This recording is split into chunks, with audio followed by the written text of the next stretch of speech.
Bienvenue sur la chaîne Livre Audio Français Complet. Pensez à vous abonner pour ne pas rater les épisodes prochains. Ben prit son stylo à billes et rédigea l'adresse. Miss Beverly March, Lower Main Street, Derry, Maine. Il ignorait le numéro exact, mais sa mère lui avait dit un jour que les facteurs, au bout de quelque temps, connaissaient bien leur clientèle. Si le facteur qui desservait le secteur de Lower Main Street faisait bien son travail, merveilleux. Sinon, la carte irait au rebut et il aurait perdu 3 cents. Elle ne lui reviendrait pas, car il n'avait aucunement l'intention d'y apposer son adresse. Tenant la carte l'adresse cachée, il ne prenait aucun risque, même s'il ne voyait personne de sa connaissance dans les parages, il alla prendre quelques feuilles de papier brouillon, revint s'asseoir, et commença à griffonner, rayer, griffonner de nouveau. Au cours de la semaine qui avait précédé les compos de fin d'année, à l'école, ils avaient étudié les haïkus en cours d'anglais. Cette forme de poésie japonaise très codifiée, avait dit Mrs. Douglas, devait comporter 17 syllabes, pas une de plus, pas une de moins. Elle était en général centrée autour d'une seule image, liée à une émotion spécifique, tristesse, joie, nostalgie, bonheur, amour. Ben avait été fasciné. Les cours d'anglais lui plaisaient sans plus d'ordinaire. Il faisait son travail, mais en règle générale, il ne s'y impliquait pas outre mesure. Il y avait cependant dans le concept du haïku quelque chose qui enflammait son imagination et le rendait heureux, à la manière dont les explications de Mrs. Starrett sur l'effet de serre l'avaient rendu heureux. Les haïkus étaient de la bonne poésie aux yeux de Ben, parce qu'elle était structurée. Il n'y avait aucune règle secrète. 17 syllabes, une image liée à une émotion. Et c'était fini. Gagné. C'était net, efficace, contenu dans ses propres règles et ne dépendant que d'elle. Le simple fait de prononcer le mot haïku lui faisait plaisir. Sa chevelure, pensa-t-il, et il la revit descendre l'escalier de l'école, tandis que ses cheveux flottaient sur ses épaules. Dessus, le soleil ne brillait pas tant qu'il ne s'y consumait. Au bout de 20 minutes de concentration, avec une seule interruption pour aller chercher d'autres feuilles de brouillon, éliminant les mots trop longs, changeant ici, coupant là, Ben aboutit à ceci.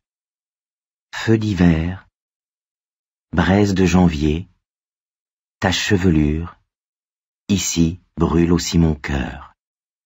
Il n'en était pas entièrement satisfait, mais c'était ce à quoi il pouvait arriver de mieux.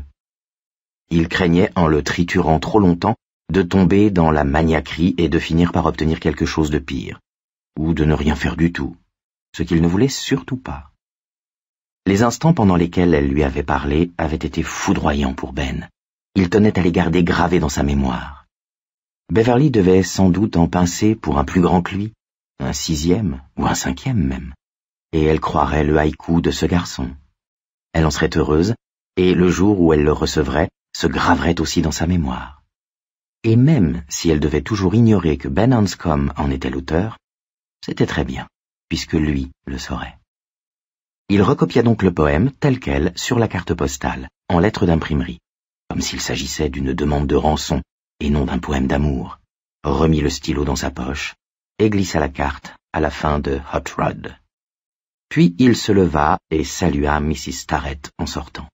« Au revoir, Ben, » répondit-elle. « Passe de bonnes vacances, mais n'oublie pas le couvre-feu. »« Je n'oublierai pas. » Il franchit en flânant le passage entre les deux bâtiments, goûtant la chaleur avant la fraîcheur de la bibliothèque des adultes. Un vieil homme lisait le Derry News dans l'un des antiques fauteuils confortablement rembourrés de la salle des périodiques. En haut de la page, un gros titre annonçait « Dallas d'accord pour l'envoi de troupes américaines au Liban si nécessaire ».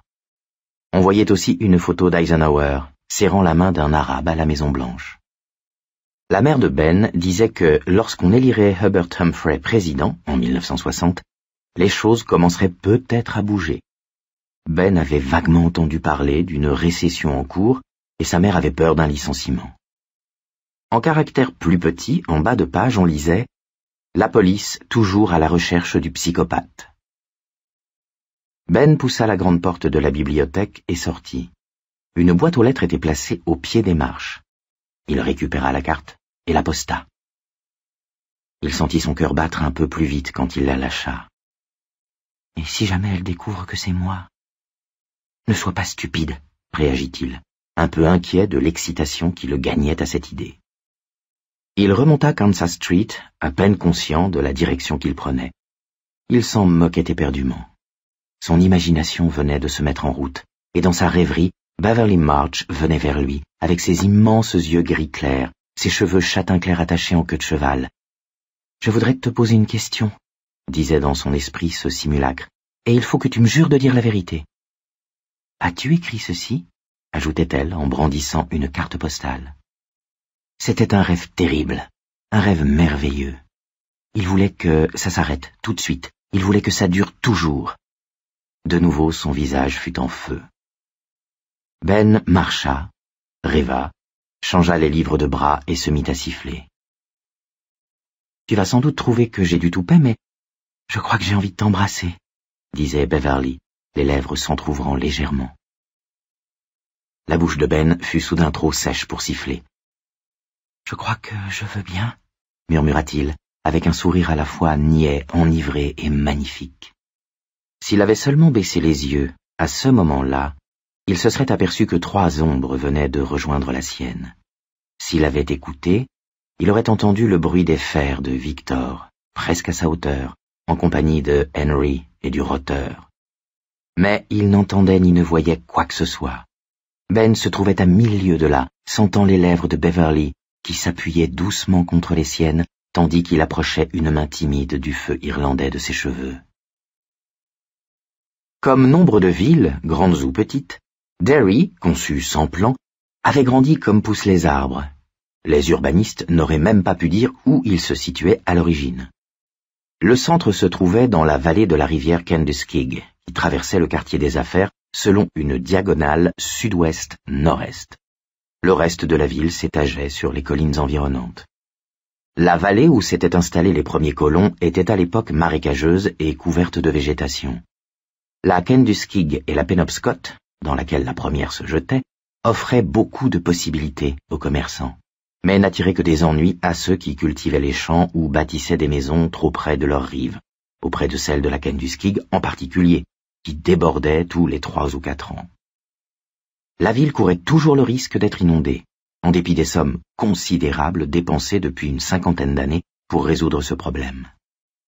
Si la rivière avait été la seule responsable de ces inondations, un système de barrage aurait pu régler la question. Mais d'autres facteurs entraient en jeu, à commencer par les rives, très basses, de la Kentucky et le système de drainage engorgé de toute la région. Il s'était produit depuis le début du siècle plusieurs inondations importantes à Derry, dont l'une en 1931 avait été catastrophique.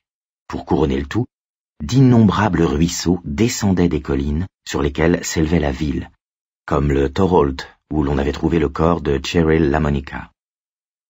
En période de forte pluie, tous avaient tendance à quitter leur lit. « S'il pleut pendant 3 semaines, c'est toute la ville qui a les sinus pris », avait dit une fois le père de Bill Lebègue. La Kentucky était contenue dans un canal bétonné sur les 3 kilomètres pendant lesquels elle traversait le centre-ville. Ce canal plongeait sous Main Street, à la hauteur du carrefour de Canal Street avec Main Street, devenait rivière souterraine sur un peu moins d'1 kilomètre, avant de refaire surface à Bassett Park. Canal Street, où s'alignaient la plupart des bars de Derry, comme des criminels mis en randonnion par des flics, longeait le canal jusqu'à sa sortie de la ville et, de temps en temps, la police allait repêcher la voiture de quelque ivrogne, tombé dans une eau polluée au-delà de toute limite par les égouts et les déchets industriels. Les rares poissons que l'on attrapait dans le canal étaient d'immangeables mutants. Au nord-est de la ville, vers le canal, on avait plus ou moins aménagé les berges de la rivière. En dépit des risques d'inondation, le commerce y était florissant. On voyait des gens se promener sur la rive, parfois main dans la main, si toutefois le vent soufflait du bon côté, car dans le cas contraire, les odeurs pestilentielles enlevaient tout romantisme à la balade. Tandis qu'à Bassett Park se tenaient de temps en temps des réunions de scouts autour d'un feu de camp. Les citoyens de Derry furent sous le choc, en 1969, lorsqu'ils apprirent que, dans ce même parc, des hippies, dont l'un avait cousu le drapeau américain sur le fond de son pantalon, ce qui lui valut de se retrouver au poste en moins de temps qu'il n'en faut pour dire Gene McCarthy, fumaient de la drogue et échangeaient de petites pilules. L'endroit était devenu une véritable pharmacie à ciel ouvert. « Il n'y a qu'à attendre, disaient les gens, et vous verrez qu'il faudra un mort avant qu'on y mette bon ordre. » C'est finalement ce qui se produisit. On retrouva le cadavre d'un garçon de 17 ans, les veines pleines d'héroïne, pratiquement pures. Après quoi, les drogués abandonnèrent progressivement Bassett Park, que l'on disait hanté par le fantôme de l'adolescent. Histoire stupide, bien entendu. Mais si elle contribuait à éloigner drogués et shootés de toutes sortes, elle avait au moins l'avantage d'être utile. Au sud-ouest de la ville, la rivière posait un problème encore plus sérieux. Là, le passage de glaciers géants avait profondément raboté les collines, déjà soumises à l'érosion de la Kentuskig et de ses innombrables affluents. Le socle rocheux apparaissait, en de nombreux endroits, comme des ossements à demi déterrés de dinosaures. Les plus vieux employés municipaux de Derry savaient bien qu'après la première bonne gelée d'automne, il fallait s'attendre à réparer de nombreux trottoirs dans ce secteur. Le ciment se contractait, devenait friable, et on voyait soudain apparaître le soubassement rocheux, comme si la terre était sur le point d'accoucher de quelque chose. Ce qui poussait le mieux dans la faible couche fertile du sol, c'étaient les plantes à racines peu profondes et d'un naturel frugal. Des arbres rabougris, des buissons bas et épais, le sumac vénéneux et le chêne toxique infestaient donc tous les endroits possibles. C'était au sud-ouest, en contrebas par rapport à la ville, que s'étendait la zone connue à Derry sous le nom des friches mortes. Celle-ci, au reste bien vivante, se présentait comme une bande de terre désordonnée d'environ 2 km de large sur près de 5 km de long et était limitée par l'extrémité de Kansas Street d'un côté et par Old Cape de l'autre. Old Cape était un ensemble de logements sociaux dont le système des égouts avait été si mal conçu que les toilettes et les canalisations y auraient réellement explosé, racontait-on. La Kentuskig traversait les friches mortes par le milieu. La ville s'était édifiée au nord-est et de part et d'autre, mais ici, les seuls vestiges de Derry étaient la station de pompage numéro 3, celle des égouts de la commune, et la décharge publique. Vu des airs, les friches avaient l'air d'un grand poignard vert pointé sur le centre-ville. Pour Ben, ces notions de géographie matinée de géologie signifiaient qu'il n'y avait plus de maison à sa droite, mais une pente raide. Un garde-fou branlant, peint en blanc, courait le long du trottoir, comme une protection dérisoire. Il entendait le murmure lointain de l'eau, et ce bruit était comme la bande-son du film qu'il se projetait dans la tête. Il s'arrêta et parcourut les friches du regard, s'imaginant toujours les yeux, l'odeur des cheveux de Beverly. De là, la Kentuskig se réduisait à une série de points scintillants, perdus au milieu de l'épais feuillage. Certains gosses prétendaient qu'en cette époque de l'année, on y trouvait des moustiques gros comme des moineaux, et d'autres qu'il y avait des sables mouvants à proximité de la rivière. Ben ne croyait pas à l'histoire des moustiques, mais l'idée des sables mouvants le terrifiait. Légèrement à sa gauche, il aperçut un nuage de mouettes qui tournoyaient et plongeaient. La décharge. Leurs cris lui parvenaient à peine. De l'autre côté se devinaient les hauts de Derry et les toits bas des maisons d'Old Cape les plus proches des friches. À la droite du lotissement se dressait, comme un doigt blanc trapu, le château d'eau de Derry. Directement au pied de Ben, une bouche d'égout rouillée dépassait du sol et dégorgeait des eaux d'une couleur indéfinissable qui disparaissait dans un scintillement de rigole sous le fouillis des arbres et des taillis. L'agréable rêverie de Ben fut brutalement interrompue par un fantasme sinistre. Et si une main de cadavre surgissait à cet instant de la bouche d'égout, juste au moment où il regardait? Et s'il se tournait pour chercher une cabine téléphonique afin d'appeler la police, et voyait un clown à la place? Un clown marrant, en habits flottants avec de gros pompons orange en guise de boutons. Et si... Une main se posa sur l'épaule de Ben. Il hurla. Il y eut des rires. Il fit vivement demi-tour, se tassant contre la barrière blanche qui séparait ce lieu sain et sécurisant qu'était le trottoir de Kansas Street de la jungle sauvage des friches. On entendit faiblement craquer le garde-fou. Et il vit Henry Bowers, Huggins le roteur et Victor Chris. « Salut les nénés !» dit Henry. « Qu'est-ce que vous voulez ?» demanda Ben, s'efforçant d'avoir l'air plein de courage. « Te foutre une raclée !» répondit Henry. Il semblait envisager cette perspective avec sobriété et même gravité, mais ses yeux noirs pétillaient. « Faut que je t'apprenne quelque chose, les nénés. Tu trouveras pas à y redire. T'aimes ça, apprendre des nouveaux trucs, hein ?» Il tendit une main vers Ben, qui l'esquiva. « Tenez-le, les mecs !» Le roteur et Victor le saisirent chacun par un bras. Ben couina, émettant un faible son de poulet qui trahissait sa frousse, mais il ne pouvait se retenir. « Mon Dieu, je t'en prie, fais que je ne pleure pas et qu'il ne me casse pas ma montre !» pensa Ben, affolé. Il ignorait s'ils en viendraient à casser sa montre ou non, mais il était à peu près sûr qu'il allait pleurer. À peu près sûr qu'il allait beaucoup pleurer avant qu'il n'en ait fini avec lui. « Jézouille, on dirait un cochon !» s'exclama Victor en lui tordant le bras. « Trouvez pas qu'on dirait un cochon ?»« Ouais, un cochon !» fit le roteur en pouffant. Ben tirait d'un côté et de l'autre. Le roteur et Victor n'avaient pas de peine à suivre le mouvement, puis à le redresser sèchement. Henry s'empara du survêt de Ben et le souleva, faisant apparaître son ventre qui pendait par-dessus sa ceinture, comme une outre gonflée. « Gardez-moi ce bide !» hurla Henry, dégoûté et fasciné. « Jézouille de Jézouille !» Victor et le roteur rirent encore un peu.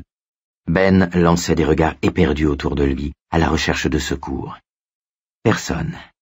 Derrière lui, en contrebas, les criquets stridulaient et les mouettes criaient au-dessus des friches mortes. « Vous feriez mieux d'arrêter, » dit-il. Il ne balbutiait pas encore, mais presque. « Vous feriez mieux. »« Sinon ?» lui demanda Henry, comme si la réponse l'intéressait vraiment. « Sinon quoi, les nénés? Hein ?» Ben se retrouva soudain en train de penser à Broderick Crawford, l'acteur qui jouait Dan Matthews dans Highway Patrol, un saligot dur à cuire, un saligot vrai peau de vache, qui envoyait tout le monde se faire foutre. Et il éclata en sanglots. Dan Matthews t'aurait balancé ses 3 mecs par-dessus la barrière, en bas de la ravine, dans les ronces, en 3 coups de ventre. « Hé, les potes, regardez-moi ce gros bébé !» gloussa Victor, imité par le roteur. Henry sourit un peu, mais il gardait la même expression grave et pensive, presque triste. Elle alarma Ben, car elle laissait peut-être entendre qu'il était parti pour plus qu'une simple raclée. Comme pour confirmer cette intuition, Henry mit la main dans la poche de son jean et en sortit un couteau de chasse. Une explosion de terreur secoua Ben. Il s'était jusqu'ici agité en vain de droite et de gauche. Soudain, il bondit en avant. Il crut pendant un instant qu'il allait se libérer. Il transpirait abondamment, et les 2 garçons qui lui tenaient le bras n'avaient qu'une prise glissante. Le roteur réussit tout juste à lui maintenir le poignet droit, mais Victor le lâcha complètement. Un autre effort et... Avant de pouvoir le donner, cependant, Henry avait fait un pas en avant et le repoussait. Ben repartit dans l'autre sens. Le garde-fou craqua beaucoup plus fort cette fois, et il le sentit plier légèrement sous son poids. Victor et le roteur raffermirent leur prise. « Vous me le tenez, vous deux. Compris ?» leur lança Henry.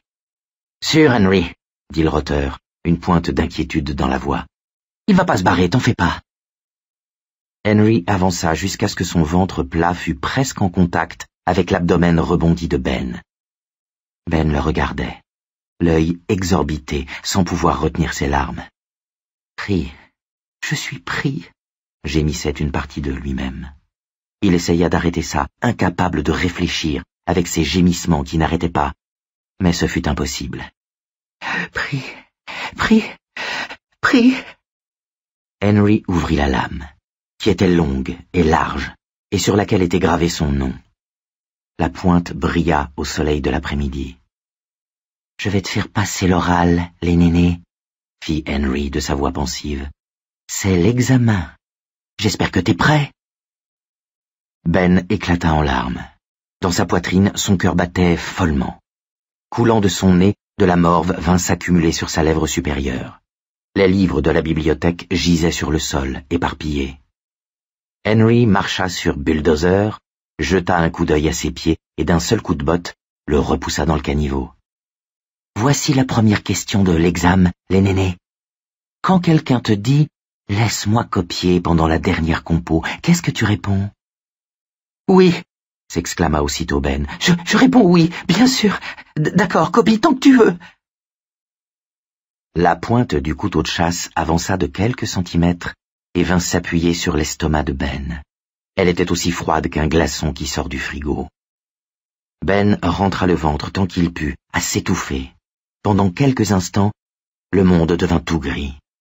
Il voyait bouger les lèvres de Henry sans pouvoir distinguer ce qu'il disait, comme si Henry avait été une télé sans le son, et le monde se mettait à ondoyer, à ondoyer. « Surtout ne t'évanouis pas !» s'écria en lui une voix pleine de panique. « Si tu t'évanouis, il peut devenir fou furieux au point de te tuer. » Le monde se réajusta, à peu près, et il s'aperçut que le roteur et Victor ne riaient plus. Ils avaient l'air nerveux, presque effrayés. Cela fit à Ben l'effet d'une gifle donnée avec une serviette mouillée. Tout d'un coup, voilà qu'ils ne savent plus ce qu'il va faire, ni jusqu'où il est capable d'aller. Pas d'illusion à avoir. Les choses en sont au point que tu redoutais. Pire encore, peut-être. Il faut réfléchir. C'est le moment ou jamais de te servir de ta tête. Car à son regard, on se dit qu'ils ont raison d'avoir peur. Ses yeux laissent voir qu'il est complètement cinglé. « C'est pas la bonne réponse, les nénés, » dit Henry. « Si n'importe qui te dit « laisse-moi copier », j'en ai rien à foutre de ce que tu fais. Vu? Oui, dit Ben, le ventre secoué de sanglots. Oui, vu. Bon, très bien. Ça fait une faute. Mais il reste les questions principales. T'es prêt pour les questions principales? Je crois. Une voiture arriva à petite vitesse dans leur direction. C'était une Ford 1951, poussiéreuse, avec un couple de personnes âgées assis à l'avant, raides comme des mannequins abandonnés au fond d'une vitrine. Ben vit la tête du vieil homme se tourner lentement vers lui. Henry se rapprocha de Ben, dissimulant le couteau. Ben sentit la pointe s'enfoncer juste au-dessus de son nombril. Elle était toujours aussi froide. Il ne comprenait pas comment c'était possible. « Vas-y, crie !» gronda Henry, « et je t'enroule les tripes autour du cou. » Ils étaient si près l'un de l'autre qu'ils auraient pu s'embrasser. Ben sentait l'odeur douceâtre de l'haleine au chewing-gum aux fruits de Henry. La voiture passa et poursuivit son chemin sur Kansas Street, aussi sereine qu'un char dans un défilé de carnaval. Très bien, les nénés. Voici la deuxième question. Si moi, je te dis « laisse-moi copier pendant la compo de fin d'année », qu'est-ce que toi tu réponds? Oui, je dirais oui, tout de suite. Henry sourit. Bon, bien répondu pour celle-là, les nénés. Et maintenant la troisième question. Comment faire pour que tu ne l'oublies jamais? Je ne sais pas, souffla Ben. Henry sourit de nouveau. Son visage s'éclaira et pendant un instant, il fut presque beau. Je sais, s'écria-t-il, comme s'il venait de découvrir une grande vérité. Je sais, les nénés. Je vais graver mon nom sur ta grosse bedaine bien grasse. Victor et le roteur éclatèrent simultanément de rire. Pendant quelques instants, Ben éprouva une sorte de soulagement interloqué, croyant avoir été la victime d'un coup monté, d'une petite mystification organisée par les trois garçons pour lui filer la frousse de sa vie. Mais Henry Bowers ne riait pas. Et Ben comprit soudain que les deux autres s'esclaffaient parce qu'ils étaient eux-mêmes soulagés. Il leur paraissait évident que Henry ne pouvait être sérieux. Sauf que Henry était on ne peut plus sérieux. Le couteau de chasse monta verticalement, comme s'il pénétrait dans du beurre. Une traînée de sang d'un rouge vif apparut sur le ventre blême de Ben. « Hé !» fit Victor, une exclamation assourdie comme s'il avait dégluti en même temps. « Tiens-le !» gronda Henry. « Tiens-le bien, tu m'entends ?» L'expression grave et pensive avait disparu du visage de Bowers, remplacé par une autre, grimaçante, démoniaque. « Jésus, Chris, Henry, ne fais pas ça !» s'écria leur auteur d'une voix étranglée, aiguë comme celle d'une fille. Tout se passa très vite alors, même s'il sembla à Ben Hanscom que ça n'en finissait pas. On aurait dit une série d'instantanés, comme dans certains reportages photos de Life. Sa panique avait disparu.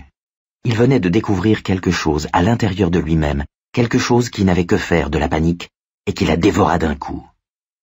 Premier instantané. Henry lui a remonté le survêt jusqu'au-dessus des seins. Du sang coule de l'entaille verticale peu profonde au-dessus de son nombril. Deuxième instantané. Henry donne un mouvement descendant au couteau, très vite, comme un chirurgien fou opérant sous un bombardement. Le sang coule. En arrière, pense Ben, froidement, tandis que son sang coule et vient s'accumuler à la taille, arrêtée par son jean. Faut partir en arrière. C'est la seule direction dans laquelle je peux fuir. Le auteur et Victor ne le tenaient plus du tout. En dépit des ordres de Henry, ils avaient reculé, horrifiés. Mais s'il courait, Bowers le rattraperait. Troisième instantané. Henry relie les deux coupures verticales d'une troisième plus courte, horizontale. Ben sentit le sang couler dans ses sous-vêtements. Une trace gluante d'escargot progressait lentement le long de sa cuisse gauche. Henry recula un instant, fronçant les sourcils comme un artiste qui peindrait un paysage. Après le H vient le E, se dit Ben. Cela le décida à agir. Il eut un geste comme pour avancer et Henry le repoussa. Ben prit appui sur ses deux jambes, ajoutant ses propres forces à celles de Henry. Il heurta le garde-fou qui séparait Kansas Street du ravin donnant sur les friches. À ce moment précis, il leva le pied droit et l'enfonça dans le bas-ventre de Henry. Ce n'était pas un geste de vengeance. Ben ne cherchait qu'à augmenter son élan. Cependant, quand il vit l'expression de surprise démesurée qui se peignit sur le visage de Henry, il se sentit gonflé d'une joie claire et sauvage. Un sentiment d'une telle intensité qu'il crut pendant quelques instants que sa tête allait exploser. Puis, il y eut un craquement et un bruit d'éclatement en provenance de la balustrade. Ben aperçut Victor et le roteur qui rattrapaient Henry sur le point de s'affaler dans le caniveau à côté de ce qui restait de Bulldozer, avant de tomber lui-même dans le vide. Il se laissa aller avec un cri qui sonna presque comme un rire. Ben vint heurter la pente du dos et des fesses juste en dessous de la bouche d'égout qu'il avait repérée précédemment. Eût-il atterri sur elle, il aurait très bien pu se rompre les reins. Au lieu de cela, il échoua sur un épais coussin d'herbe et de fougères et sentit à peine l'impact. Il fit un saut périlleux en arrière, se retrouva assis et se mit à glisser, à reculons, le long de la pente, comme un gosse sur un toboggan vert géant, le survêt enroulé autour du cou, cherchant à se retenir à quelque chose, mais ne faisant qu'arracher touffe après touffe les fougères et herbes à sorcières. Il vit le haut du talus, qu'il se fût tenu là un instant auparavant lui paraissait impossible, s'éloigner à une vitesse folle de dessin animé, et les deux têtes de Victor et du roteur qui le regardaient dévaler la pente, bouche bée. Il eut une pensée fugitive pour les livres de la bibliothèque. Puis, il heurta violemment un obstacle et faillit se couper la langue en deux. C'était le tronc d'un arbre couché qui venait d'interrompre ainsi la dégringolade de Ben, manquant de peu lui casser la jambe. Il remonta péniblement la pente pour dégager sa jambe, l'effort le faisant grogner. Il se trouvait à peu près à mi-chemin.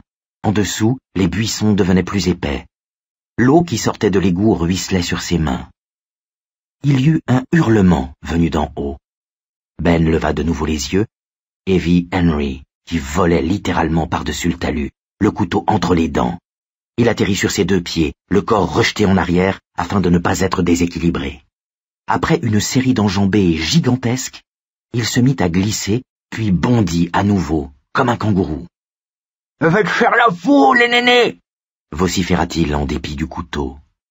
Ben n'avait pas besoin d'un interprète professionnel pour comprendre « Je vais te faire la peau, les nénés !» Alors, avec ce sang-froid tout nouveau qu'il s'était découvert quelques instants auparavant, Ben sut ce qu'il avait à faire. Il s'arrangea pour se remettre debout juste avant l'arrivée de Henry, qui tenait maintenant son couteau à la main, tendu devant lui comme une baïonnette. Ben se rendit vaguement compte que la jambe gauche de son jean était déchirée et que sa cuisse saignait plus abondamment que son estomac. Mais elle le soutenait et n'était donc pas cassée. C'était du moins ce qu'il espérait. Ben s'accroupit légèrement pour maintenir son équilibre précaire et fit un pas de côté quand Henry voulut l'attraper d'une main, tandis que celle armée du couteau décrivait un grand arc. Ben perdit l'équilibre, mais tendit sa jambe gauche dans sa chute. Elle heurta Henry au tibia, le fauchant avec la plus grande efficacité. Ben resta un instant bouche bée, un mélange d'admiration et d'excitation l'emportant momentanément sur sa terreur. Henry Bowers eut l'air de voler par-dessus l'arbre, exactement comme Superman. Il avait les bras tendus devant lui comme dans le film. Sauf que, dans le film, Superman vole aussi naturellement que l'on boit un verre d'eau, alors que Henry avait l'air de quelqu'un à qui l'on vient d'enfoncer un tisonnier chauffé au rouge entre les fesses. Sa bouche s'ouvrait et se refermait, laissant échapper un filet de salive qui vint se coller à son oreille. Puis, il s'écrasa au sol. Le couteau lui vola des mains, il roula sur une épaule, se retrouva sur le dos et s'enfonça dans les buissons, les jambes en V. Il y eut un cri, un bruit sourd, puis plus rien. Ben resta assis, sonné, ne pouvant détacher les yeux des herbes écrasées qui marquaient l'endroit où Bowers avait disparu. Puis des cailloux commencèrent à rouler autour de lui. Victor et le roteur, à leur tour, descendirent le talus. Ils se déplaçaient avec plus de prudence que Henry, et donc plus lentement, mais il ne leur faudrait pas plus de 30 secondes pour l'atteindre s'il ne bougeait pas. Il gémit. Ce cauchemar ne finirait donc jamais. Tout en les surveillant, il enjamba le tronc couché et se précipita vers le bas du ravin, soufflant comme un phoque. Il avait un point de côté. Sa langue le brûlait horriblement. Les buissons étaient maintenant presque aussi hauts que lui. L'odeur entêtante de la végétation luxuriante, livrée à elle-même, lui emplit les narines. Il entendait de l'eau couler pas très loin, en babillant sur les pierres. Il dérapa, roula de nouveau, glissa et heurta un rocher qui dépassait, du dos de la main, avant de s'enfoncer dans un roncier qui arracha des petites bourres de coton à son survêt et égratigna ses mains et ses joues. Il s'arrêta, brutalement, se retrouvant en position assise, les pieds dans l'eau, dans le coude d'un petit ruisseau qui allait se perdre en serpentant dans l'épaisseur du sous-bois, sur sa droite. Dans cette direction, il faisait aussi noir que dans un four. Tournant la tête à gauche, il vit Henry Bowers, gisant au milieu du cours d'eau sur le dos. Ses yeux à demi ouverts ne montraient que du blanc. Du sang coulait d'une de ses oreilles et se diluait vers Ben en délicates volutes. « Oh mon Dieu, je l'ai tué. Oh mon Dieu, je suis un assassin. Oh mon Dieu !» Oubliant que Huggins et Victor étaient à ses trousses, ou pensant peut-être qu'il n'aurait plus envie de lui donner une raclée quand il s'apercevrait que leur chef impavide était mort, Ben remonta les quelques mètres qui le séparaient de Bowers. Le garçon avait sa chemise en lambeaux, le jean noir de terre, une botte en moins. Ben avait vaguement conscience que ses propres vêtements ne valaient guère mieux, et que son corps était assailli de douleur. Sa cheville gauche le faisait souffrir plus que tout. Elle avait déjà gonflé dans sa tennis, et il boitait comme un marin qui met le pied à terre après une longue traversée.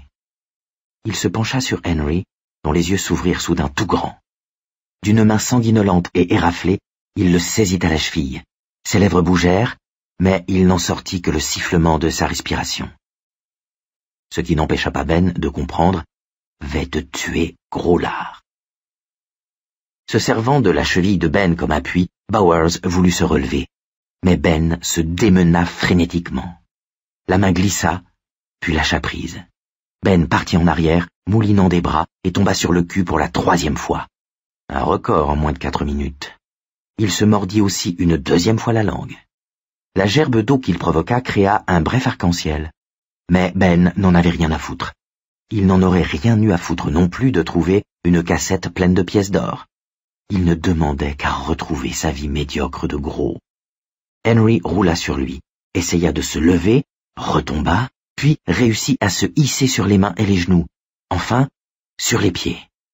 Il ne quittait pas Ben des yeux. de ces yeux noirs qu'il avait. Ses mèches courtes pointaient dans tous les sens, comme des panouilles de maïs après un coup de vent. Ben fut saisi d'une colère soudaine. Non, c'était davantage que de la colère. Il était fou furieux. Il marchait tranquillement, les livres de la bibliothèque sous le bras, plongé dans une innocente rêverie dans laquelle il s'imaginait embrassant Beverly, n'embêtant personne. Et regardez-moi ça, mais regardez! Les pantalons déchirés, la cheville gauche peut-être fracturée, en tout cas sérieusement foulée. Des écorchures partout, la langue coupée et le monogramme de ce salopard entaillé sur l'estomac. Que pensez-vous de ce joyeux merdier, les copains? Mais ce fut probablement l'idée des livres, dont il était responsable, qui le poussa à charger Henry. Ces livres perdus, et l'image du regard de reproche de Mrs. Starrett quand il le lui dirait. Mais quelle que fût la raison, il fonça, lourdement, ses tennis détrempés faisant gicler l'eau dans tous les sens, et frappa sèchement Bowers aux couilles. Henry lâcha un épouvantable cri râpeux qui sema la panique parmi les oiseaux dans les arbres. Il resta quelques instants jambes écartées, les mains étreignant son entrejambe, les yeux écarquillés d'incrédulité. Dit-il d'une petite voix. Exact, fit Ben. Répéta Henry encore plus faiblement. Exact, répondit Ben. Bowers tomba alors lentement, à genoux, ou plutôt se replia sur lui-même. Il regardait toujours Ben de ses yeux noirs et incrédules. Et comment? Henry roula de côté sans lâcher ses testicules et commença à osciller sur lui-même. Gémit-il. Mes couilles! Tu m'as massacré les couilles! Il commençait à reprendre des forces et Ben se mit à reculer pas à pas. Ce qu'il venait de faire le rendait malade. Mais il était également plein d'une fascination indignée qui le paralysait. Oh, mes couilles, bordel! Mais nom de Dieu de couilles! Ben aurait pu rester indéfiniment sur place, peut-être jusqu'à ce que Bowers eût repris assez de force pour se lancer à ses trousses. Mais à cet instant, un caillou vint le frapper à la hauteur de l'oreille droite, provoquant un élancement tellement profond et douloureux qu'il crut avoir été piqué par une guêpe. Il se tourna et vit les deux autres qui se dirigeaient vers lui, à grandes enjambées par le milieu de la rivière. Ils tenaient chacun une poignée de galets ronds. Victor en lança un, qui siffla à l'oreille de Ben. Mais un second le toucha au genou, lui arrachant un cri de douleur. Un troisième l'atteignit à la joue, et ses yeux se remplirent de larmes. Il se précipita vers la rive opposée du ruisseau, qu'il grimpa aussi vite qu'il le put, en s'accrochant aux racines qui dépassaient et aux buissons. Il atteignit le sommet, une dernière pierre le toucha à la fesse tandis qu'il s'y hissait, et jeta un bref coup d'œil en arrière. Huggins s'agenouillait à côté de Bowers, tandis qu'à quelques pas de lui, Victor lançait des cailloux. L'un d'eux, de la taille d'une balle de tennis, fracassa le feuillage à côté de lui. Il en avait assez vu. En fait, il en avait même trop vu. Pis que tout, Bowers commençait à se relever. Une vraie Timex, ce Bowers. Il résistait à tout. Sans plus attendre, Ben fonça à grand fracas dans les buissons, clopinant dans une direction qu'il espérait être celle de l'ouest. S'il arrivait à rejoindre le lotissement de l'autre côté, il pourrait mendier une pièce de 5 cents à quelqu'un et prendre le bus pour la maison. Une fois rentré, il verrouillerait la porte derrière lui et enfouirait ses vêtements déchirés et pleins de sang au fond de la poubelle. Alors, ce rêve délirant prendrait fin. Ben s'imagina, assis dans un fauteuil de la salle de séjour, après avoir pris un bain, dans son peignoir en tissu éponge, en train de regarder des dessins animés à la télé tout en buvant son lait à la fraise. « Accroche-toi à cette idée !» s'intima-t-il farouchement, poursuivant sa progression opiniâtre. Les buissons le fouettaient au visage. Il les repoussait. Les ronces s'accrochaient à lui et le griffaient. Il s'efforçait de les ignorer. Il arriva sur une portion de sol plate, noire et boueuse. De l'autre côté, poussaient en rang serré des sortes de bambous. Une odeur fétide montait du sol. Une pensée qui ne présageait rien de bon. Sable mouvant? lui traversa l'esprit, comme une ombre, tandis qu'il fouillait du regard le scintillement des eaux dormantes entre les tiges des pseudo-bambous. S'y réfugier lui répugnait. Même sans sable mouvant, la boue lui aspirerait ses tennis. Il tourna donc à droite, et courant en lisière du bosquet de bambous, il arriva finalement dans une zone vraiment boisée. Les arbres, des sapins pour la plupart, le tronc épais, avaient poussé partout et se disputaient l'espace et la lumière. Mais le sous-bois était moins dense et lui permettait de se déplacer plus rapidement. Il ne savait plus très bien dans quelle direction il allait, mais pensait disposer d'au moins une petite avance. Derry fermait les friches mortes sur 3 côtés, tandis que le prolongement inachevé de l'autoroute les limitait sur le 4e. Tôt ou tard, il déboucherait bien quelque part. Il sentait de douloureux élancements à la hauteur de l'estomac, et il souleva ce qui restait de son survêt pour l'examiner. Il grimaça et émit un sifflement entre ses dents. Son ventre était comme une caricature géante de boule de Noël, tachée de rouge par le sang et de vert par sa glissade le long de la pente. Il rabattit le survêt sur le point de dégobiller. Il entendit alors un bourdonnement, pas irrégulier, qui venait de devant. Une note ténue, à peine audible. Un adulte n'aurait eu qu'une idée, sortir à tout prix de là, d'autant plus que les moustiques avaient repéré Ben, et s'il n'était pas aussi gros que des moineaux, il se défendait pas mal, et aurait ignoré le bruit ou ne l'aurait même pas entendu. Mais Ben était encore un enfant et commençait à surmonter sa peur. Il obliqua sur la gauche et s'ouvrit un chemin entre les lauriers bas. Au-delà, dépassant du sol d'à peu près 1 mètre, se dressait un cylindre de béton d'un diamètre d'1,20 m environ. Il était fermé d'un couvercle à évent en fer, sur lequel apparaissaient en relief les mots « Derry, service des égouts ». Le bruit qui, d'où il était, se trouvait amplifié, venait de là-dedans. Ben jeta un coup d'œil par l'un des évents, mais ne put rien voir. Il entendait le grondement, ainsi qu'un bruit d'écoulement d'eau, mais c'était tout.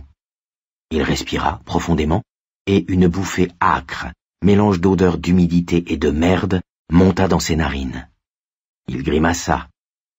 Un égout, un point c'est tout.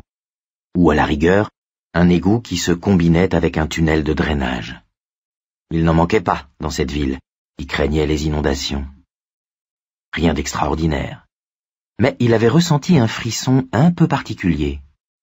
On voyait bien la trace du travail des hommes dans le fouillis de cette jungle, mais on devinait aussi la trace de la chose elle-même, ce tuyau de ciment qui surgissait du sol. Ben avait lu La machine à explorer le temps de Wells l'année précédente, et ce cylindre avec son couvercle de fer percé d'évents lui rappelait les puits qui conduisaient dans l'horrible pays souterrain des Morlocks. Il s'éloigna rapidement, tâchant de nouveau de trouver l'ouest. Il déboucha sur une petite clairière et tourna de façon à ce que son ombre soit exactement derrière lui, puis il reprit son chemin en ligne droite. 5 minutes plus tard, il entendit de nouveau le bruit de l'eau courante ainsi que des voix de gosses. Il s'arrêta pour écouter, et c'est à cet instant qu'il entendit des craquements de branches et d'autres voix derrière lui. Elles étaient parfaitement reconnaissables et appartenaient à Victor Chris, à Huggins et à l'inimitable Henry Bowers. Le cauchemar, aurait-on dit, n'était pas encore terminé.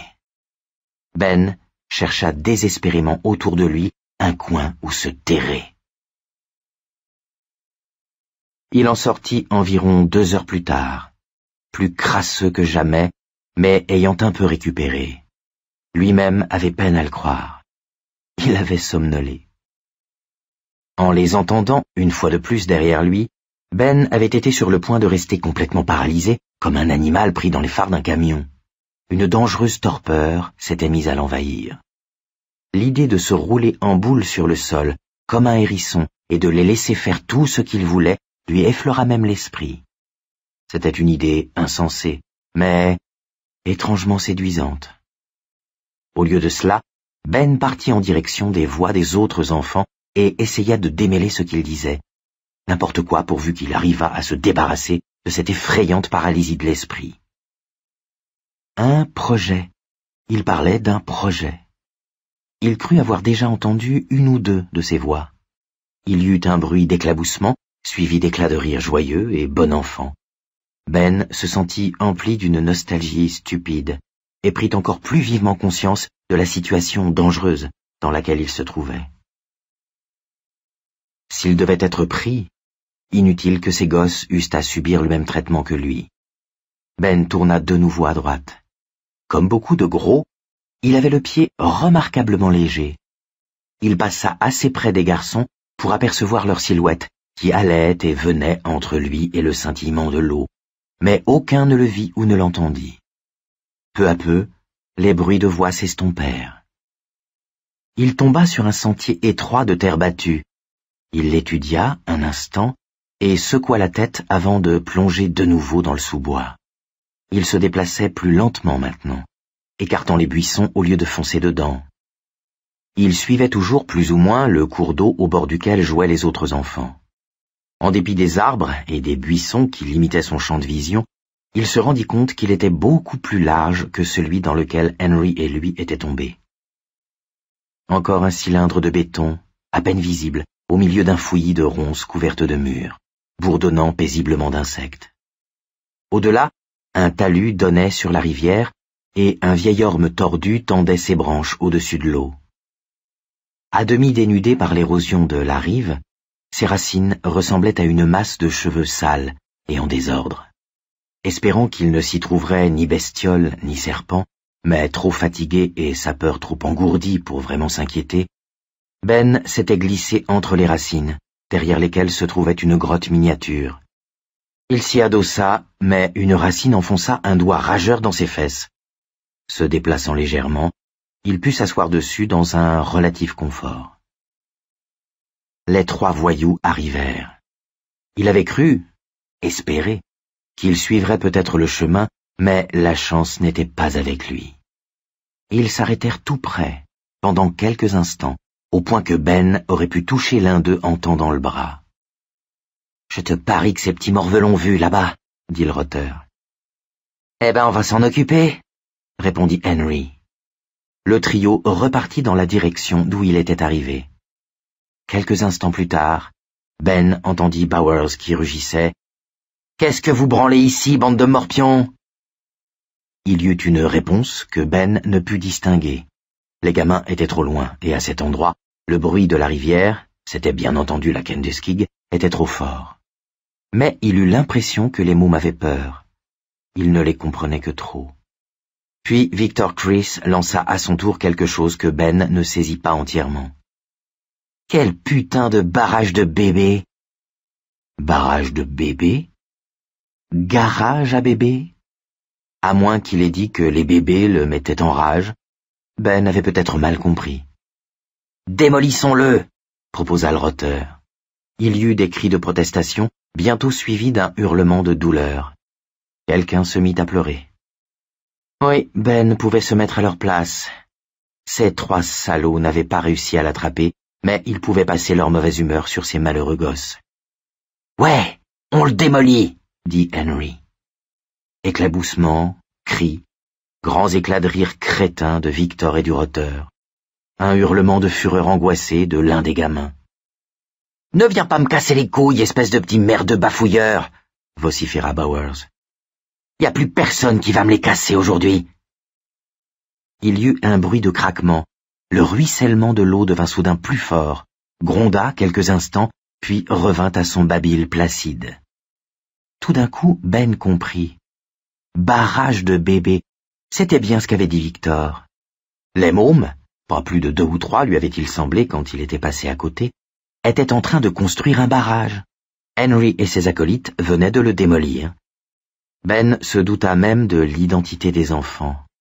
Le seul petit merdeux bafouilleur qu'il connaissait à l'école de Derry était Bill Denbrough, de l'autre classe de 7e. « Tu n'avais pas besoin de faire ça !» s'exclama une petite voix terrorisée que Ben reconnut également, sans toutefois pouvoir mettre tout de suite un visage dessus. « Pourquoi l'avoir démoli ?»« Parce que j'en avais envie, pauvre con !» beugla Henry. Il y eut un bruit mat, suivi d'un cri de douleur, puis de sanglots. « La ferme !» intervint à son tour Victor. « La ferme, le môme ! ou je te tire les oreilles et je te les attache sous le menton. Les sanglots se transformèrent en une série de reniflements étouffés. On se barre, lança Henry. Mais avant, je voudrais savoir quelque chose. Vous n'auriez pas vu un gros lard de môme, il y a 5 ou 10 minutes? Un gros lard tout coupé et plein de sang? Il y eut une courte réponse que Ben ne distingua pas. T'es sûr? Reprit Henry. T'as intérêt, la bafouille. Je suis sûr. Barrons-nous. Il a probablement dû traverser un peu plus bas, conclut Henry. Salut les mômes, fit Victor à la cantonade. Un vrai barrage de bébés, croyez-moi. Vous êtes bien mieux sans qu'avec. Bruit d'eau, la voix du roteur, et venant de plus loin, des mots impossibles à distinguer. En fait, il préférait ne pas les distinguer. Le garçon qui avait pleuré sanglotait de nouveau. L'autre lui parlait de façon réconfortante. Ben avait conclu qu'ils n'étaient que deux, Bill le bègue et le pleurnichard. Mi-assis, mi-allongé, il tendait l'oreille vers les deux garçons et les bruits que faisaient Bowers et ses deux dinosaures d'acolytes en s'enfonçant dans les friches. Des rayons de soleil parvenaient jusqu'à lui et dessinaient de petites taches de lumière dans le fouillis de racines au-dessus et autour de lui. C'était plein de boue dans cette cachette, mais ce n'était pas si inconfortable, et il y était en sécurité. Le murmure de l'eau était apaisant, même les pleurs du gosse étaient apaisants, à leur manière. Ces douleurs se confondaient en un élancement diffus, et le tapage des dinosaures avait complètement cessé. Il allait attendre un moment, juste le temps de s'assurer qu'il ne revenait pas, après quoi il se trouverait un chemin. La pulsation du système de drainage provenait, par le sol, jusqu'à Ben. Il arrivait même à la sentir, une vibration faible et régulière qui se transmettait à la racine sur laquelle il était assis, puis à son dos. Il pensa de nouveau aux Morlocks, à leur chair nue. Il s'imagina qu'ils devaient dégager la même odeur d'humidité et de merde que celle qui montait par les évents des couvercles de fer. Il se représenta leur puits, s'enfonçant profondément dans la terre, et les échelles rouillées qui permettaient d'y accéder. Il se laissa gagner par la somnolence, et, à un moment donné, sa rêverie devint rêve.